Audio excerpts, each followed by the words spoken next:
Nice. Let's get into the patch. Patch 11.15. The Sentinels of Light patch continuation. So they talked about initially the point progression. So they've added new points, like Aiden was saying earlier, to earlier missions. As for actual changes, Action will be coming this patch. Action, I don't know, July 22nd. Tomorrow. So yeah, tomorrow for you guys excited for him? I mean, probably not excited to play him, but I'm excited for him to be in the game. I'm excited for Reddit to be wrong about his W. I definitely there's definitely going to be clips of his W just fucking being the most infuriating thing in League of Legends. But for sure. I do think that's 1 in 100 games type shit, maybe even more than that. Mm-hmm. That's what I think is a really important thing to realize is it's gonna happen. You're gonna see those clips and it's gonna seem like, holy shit, this character is disgustingly busted. But play him for 20 games and see if you get a huge meaningful, team revive off of it like that. I saw a meme thing on Reddit that was imagine showing someone from 2012 a clip of Viego killing all 5 members of your team by turning into them and killing another member with their kit, and then your Akshan killing them and reviving your entire team to someone back in 2012. Yeah, that's so funny. This is the League of Legends you have to look forward to, and they're just I quit now. Yeah. I'm gonna go play Heroes of New Earth. That game is going somewhere. Yeah. I don't think Heroes of New Earth was around in 2012 anymore. I don't know, man. Gone in around there, yeah. I mean, what? So that was season 2, 3 or 2. Yeah, I think Han was still around. I mean, they were already dead. Dying, if not dead. Yeah. Dope.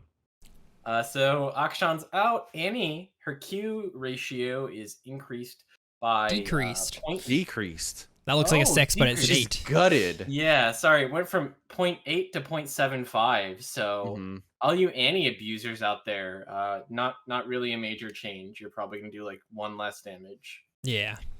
Aurelion Sol's Q is getting its cooldown increased, which I think is fine. I don't think the 1 second on it's gonna change him at all. So here's the change that I really don't like. Blitzcrank base armor is up to 40 base. Q damage is increased by 20 at all ranks. And the AP ratio. And the AP ratio is up by 20%. AP crank. Crank. I feel like we shouldn't be loading even more power into probably the single most game-changing basic ability in the game. I think, Nick, if it hits someone, they should die. I mean, okay, but then Blitzcrank should lose an arm. Yeah. They should replace Blitzcrank with Spooky Blitzcrank, and you just pull their soul out. I do like the idea of run back to their body to be able to move it. Yeah. Nope, I do like the idea of Blitzcrank's ultimate being he can use his second arm to grab people. So you have 2 robot grabs, and if you grab them with both abilities at the same time, so you're using them together rather than one after another, it just rips them in half and kills them. Yeah, rip them in half. Exactly. That's what I was gonna say. That's so funny. Yeah, I don't know. 1 pull arm and 1 push arm, and that's when he tears you in half.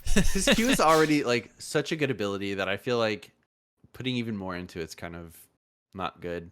I guess the only thing is if the character needs to get buffed, right? I don't know if it's good making the character good if he doesn't hit hooks, right? Is the other design point, right? If his E is a lower cooldown, or his W has it's even faster, or his ultimate is stronger or whatever. At what point does he become a good enough support that you're playing him without hitting hooks, right? And that's probably problematic. Fair enough. A hook always and never have to actually throw it. Yeah. I like the idea of Blitzcrank having really high base armor, and a 40 I think is maybe too high. But I kind of wish that they went harder on character base stats like that, where it's you could make Blitzcrank have crazy armor at level 1, no magic resist, or you could have it be that I don't know, his mana scales into his armor or something. You could. We love double dipping abilities. Yeah, we love that. We love that.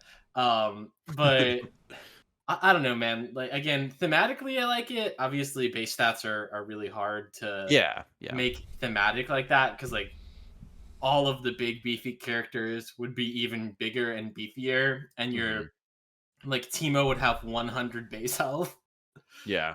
But my rule should be no character should have more armor than the armadillo level 1. Honestly. Yeah, that's true. That's cool. true. He shouldn't have more than Rammus. How much does Rammus have at level 1? 36. Oh, well. It's because he's a jungler, so he can't have high armor. Yeah. And he also gets like 80 from his W. Yeah. So yeah, that's Blitzcrank change. Caitlyn, Q damage ratio increased later. I'm fine with that. It's the same at level 1, but plus 0.2 at max rank. I'm assuming this is supposed to be like at some point you can actually throw out Qs without losing DPS is the idea, hopefully. So it's interesting. It's kind of insane that this is almost 200% AD ratio on a basic ability.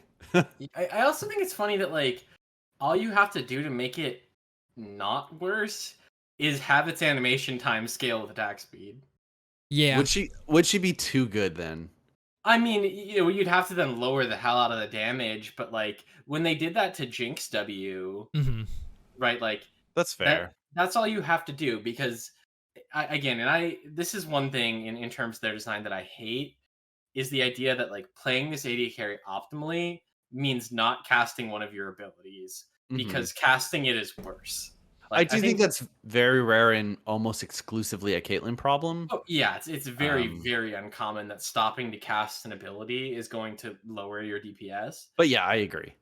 But I think, yeah, it's like just that's a clear point to say, like, this is not great design that, if you have to make a choice between like 2 ways to do damage and it's like, hey, you can do a bunch if you hit the skill shot, or you can be, consistent by doing the point and clicks. Like I'm fine with those choices, but this is just using your abilities, which is like the major selling point of the game is look at all these cool characters and their fun abilities, but don't use this one because using it is bad.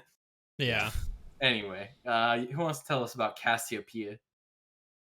Aiden does. Sure, yeah. Her E's getting increased damage, which I don't think is really needed, but I think it's not that big of a deal. The biggest thing is like increase in power damage. So it only works if the poison's on him? Yeah, I think like the biggest thing is does a trillion damage with it, sorry. Yeah, like the power damage is doubled like at the first point, which like how much does it do? Like 50 base plus the empowered is like 10 originally. Now it's like 20 or something like that. It's something along those lines, which is like kind of a big increase, but it's also, I don't know. I don't think she's honestly that crazy of a character. She's just like a little bit oppressive with that early like Q into EE like trade pattern. Yeah. It's not as bad as it used to be, but... Oh, definitely not. Because the poison actually matters. Except if you get hit with it, you just get fucked. Gwen, her E bonus attack speed has been decreased early. Loses 20% at level 1. Yeah, I think that's fine. Relia, W damage ratio has been decreased, and the damage reduction on her W is also decreased. Yeah, there's W max Aurelia's this patch. Did you see? I mean, do you see how much like base damage it does though? Like it's insane. It's crazy. New Irelia is like a huge with the changes. Like she procs her passive so fucking easily. It's crazy. Definitely. Awesome. Next is Kale, whose base magic resist is getting reduced. Mid Kale is like huge this patch. I'm glad they're like nerfing her a little bit. She got away like way too like safely for being a melee mid, really. Oh, definitely. I mean, there's just so much sustain in like runes and items early. Yeah, there's so much sustain in runes and items, and then there's just like the idea of like playing safe, having your jungler around, and like I don't know, man. I think that most of the hyperscalers in the game are not weak enough early. Yeah. Like Kale and Kassadin are the big two, I'd say. But even like, I mean, jump out to AD carry with Kog'Maw. It's like, I mean, just Kog'Maw just sucks all game. I think Kog'Maw's insane. Kog'Maw's like one of the best AD carries in the game, in my opinion.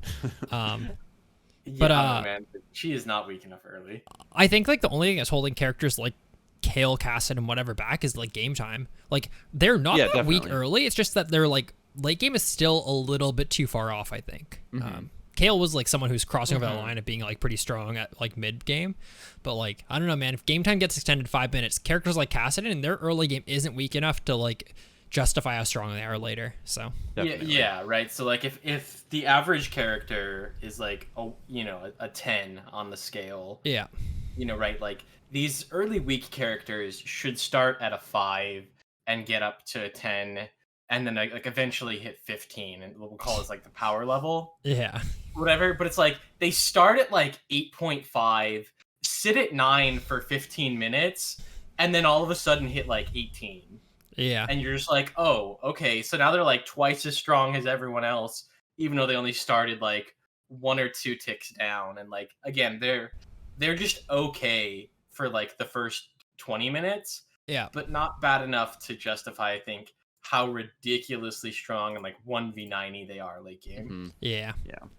Anyway, Kennen, Q damage increased, an early game character. I think, plus 10 damage, plus 0.5 AP, definitely gonna bring this character back. I think this is like, hey, try playing this character type thing. Like he might just be out of meta because like he's like just underplayed right now, but who knows? We'll see.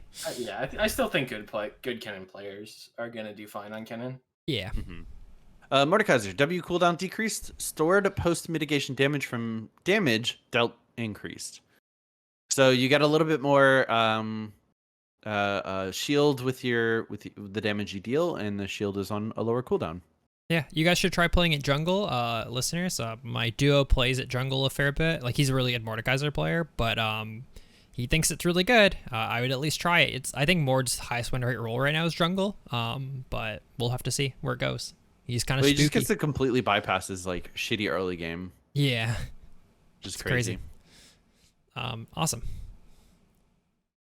Next is Nidalee, whose base health and health growth is increased. I don't know if that's needed, but it's fine. I don't think it's like that big of a deal. So yeah. Cool. Rel, W cooldown is decreased by 2 seconds flat. Hell yeah. Okay. Hell yeah. Rel, I was gonna say for Nidalee, the only thing, just never don't buff Nidalee's early clear speed, please. Yeah, that's all. Yeah. Anything else? Sure. Also, cool. Don't give her back her old Q. Rumble though. On to the next character. They are adjusting his heat system a little bit. No, just bug fixes. I saw all of these things, and it looks like they're all just bug fixes and other quality of life stuff. So if you're a Rumble player, I think check those out. I don't want to dig into all the details. The first one is the really big one that we should probably read. Fixed a bug where his heat would start decaying at inconsistent times instead of the intended 4 seconds. And that was the thing with like sometimes you could hit 100 heat level 1 and sometimes you couldn't because like it would just be random based on like tick rate or like whatever of the server or like whatever the fuck is going on. So it's kind of cool. Another like big change is that they're making it so you can't like cast multiple abilities like as you're like about to overheat sort of thing, because you could get all your abilities in at like 80. But now as soon as you like use one ability that would bring you to 100, you're locked out, which is kind of cool. So good. That's the way it should be. That's the way it's intended, I think, for sure. So. Absolutely. Cool. Next is Shyvana, whose Q cooldown is decreased early and damage ratios are increased. Shyvana, I've been seeing a lot of Shyvana, like a weird Frostfire type build on her. Interesting. But maybe she actually isn't that good. I've just seen like a fair bit of it recently. So this is, I just want to say, a 2-second cooldown buff at first rank, and then scaling down to the same, and then it's a bonus to the AP ratio, not the AD ratio. Oh, okay. So I would say as I think definitely the biggest Shyvana player out of all of us, this is actually I think pretty huge because you max W typically for jungle Shiv. So 2 seconds unless you're off, AP. Unless you're AP. If you're AP, you max E, yeah. Yeah. But either way, if you're never maxing Q first. Yeah, on either ability. Or on either build. Yeah, on either build. So that 2 seconds off this for the ability you typically are going to be maxing either second or third is just going to increase your clear time significantly. And like 2 seconds off this one in particular, since you're already getting a reset on all your attacks a little bit, is even more so like it compounds on itself a little bit. I think, again, like an AP on hit build is going to be pretty nutty with this. Like even that extra 0.2 AP ratio to that is, maybe I gotta bring back my solo funnel Shyvana. Oh yeah, go for it. My solo dolo. Silas, Q detonation damage increased, W heal decrease. Are they finally making this character the Q max Q actual damage? No, they aren't, but they added 10 base damage to it. Oh no, 10 at first rank, and then it scales up. Honestly, all of his abilities are max worthy. They're so good. Yeah, all of his stuff is nuts. But I like this change a lot. Moving his heal away from, or moving his power away from just the spamming W heal to actually like having to land your one skill shot, but it packing quite a punch. Is I like that change. Yeah, it fits a lot more for his character, I think. Syndra, they're reverting the 10-13 mana nerf. Her Q now costs 20 less mana at level 1. So really big change, actually. Yeah. Yeah, I find it funny that like they added 20 and then they were like it was effective, and then all this other stuff saying, then they're just completely reverting it.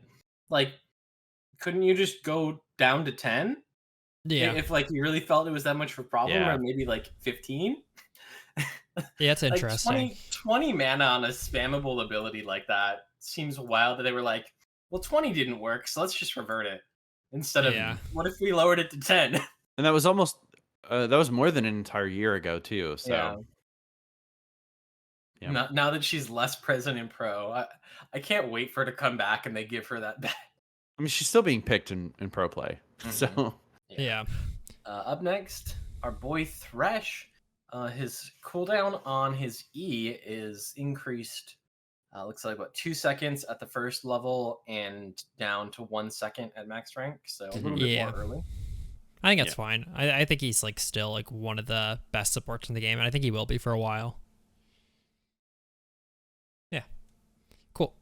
Next is Viego, whose Q base damage is being decreased. His bonus attack damage versus monsters is bonus damage against monsters is increased, and his healing from damage against marked minions is decreased. So this is mainly aimed to get him out of lane. So we're going to see less lane Viego because they nerfed his healing for monsters from 50%, or minions from 50% to 10%. So he can't really sustain in lane as well. But they're giving him a little bit of power against monsters, which is nice. So they'll try to push him a little bit more in the jungle, a little bit out of like mid lane, which is cool. This character is absolutely insane. I don't know how he isn't. I mean, he probably is, but like pick banned every single game. It's insane.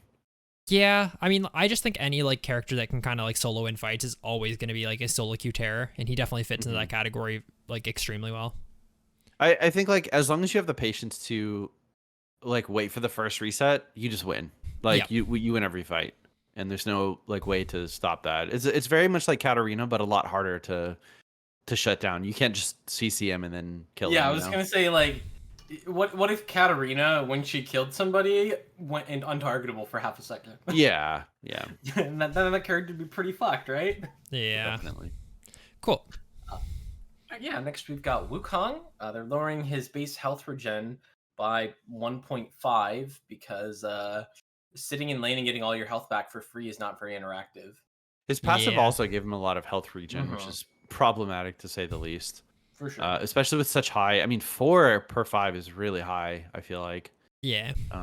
So finally, Xayah, her ultimate cooldown is decreased by 20 to 30 seconds at max rank. That's pretty big, actually. I think Xayah's pretty bad. Like, the reality is, like, AD carry is definitely a role where you're always playing meta shit, and I just don't think she holds up compared to, like, other AD carries, like, even close to as well. Yeah. Her damage is definitely backside loaded versus front side loaded, which is what most are. I think also Shield Bow made Xayah kind of weak because that was one of the few things that she had that other AD carries didn't, was like, you can survive any assassin diving in on you with Xayah ult, but now everybody can just go Shield Bow and be like, lol, nice try. I mean, I'm still of the opinion that Shield Bow kind of sucks on everyone, not Samira. But I think that's a good point. Yeah, I mean, like, obviously it's not going to save you in every case, but it makes every AD carry, or gives them the potential to be a lot safer. Yeah. Which was always one of the big strengths of Xayah, is that, like, if you have a dive-heavy team, like, I don't care if your Fizz ult hits or you have your Malphite, like, I just get to R and cancel one or two big abilities. Yeah. Cool. Next is Hullbreaker. So Hullbreaker is getting some changes this patch. Apparently it's a pretty weak item, which I haven't seen very much of it, so I'm just not sure if people aren't using it right or what. But they are increasing the bonus resistances that you get from it from level 9 to 18. And they're increasing the minion bonus resist that it gets from level 9 to 18. So like that's so much. Halfway through the game or so, you're gonna get a little bit more armor and magic resist when you're split pushing with this item. Which honestly, I think part of the reason is that you build chains, and chains is just a better item at shutting down a single character. So like if you have someone hull breakers, like they're tanky and they like can push towers fast, but they can't fight the person who has chains on them who's side laning versus them. Is like I think the issue, but I also could be like overreacting like based on chains. So I don't know. It's hard to say, right? Yeah, I feel like it's not even like you're saying people not using it correctly. I feel like people just aren't buying it. Like I don't think I've seen it in any of my games. I mean, it's super niche, right? Like only split pushers are going to use it. I saw a Darius build it once, and I don't know why he built it, and it was just bad, but it's interesting. I like the concept of the item, but I think it's not super healthy in its current iteration for the game. But we'll have to see where it goes from here. Nice. And then some Ultimate Spellbook updates. Definitely check it out. We're not going to read through all of them. Ranked Split 3 starts Sunday, August 8th at midnight local time for your region. Clash starts July 24th and 25th. And then there's another one August 7th and 8th. Lots of bug fixes, and then some upcoming 6 skins. We've got Sentinel Graves, Pike, Rengar, Ruined Misfortune, Cyber Pop Action, and Unbound Thresh. They're still not fixing the Tom Kench bug, by the way. The one with Set? Shen, Teemo, and what's the other character? Shen, Teemo, and Jax, where if you auto into like like a thing that you can't auto attack, it just drops all your passive stacks off of them. Interesting. Been 4 weeks now. But yeah, anyways, what's your favorite skin out of these? I think they're all sick. I watched the skin spotlight video on Pike, and his chromas are so fucking crazy good. Boy, I think like right off the bat, let me pull up them real quick, because I think Pike looks okay. I think I really like Graves. He's really cool. I think I like Graves the most. I think it's just a solid skin. Yeah. I mean, Graves always looks cool in all of his skins. Like he's got a pretty good archetype to just look cool, because it's just like big gun and a gritty guy. Yeah. But I'm with the Misfortune simp train. Always simp for Sarah Fortune. She rides a fucking like ghost shark in her recall, I'm pretty sure. Oh, that's pretty cool. Oh yeah. That's pretty cool. She can ruin me any day. Yeah. Nah, I'm saying. Jesus. I know what you're saying. I want her to shoot me 47 times with her stupid ultimate. True. Awesome. So that's the patch.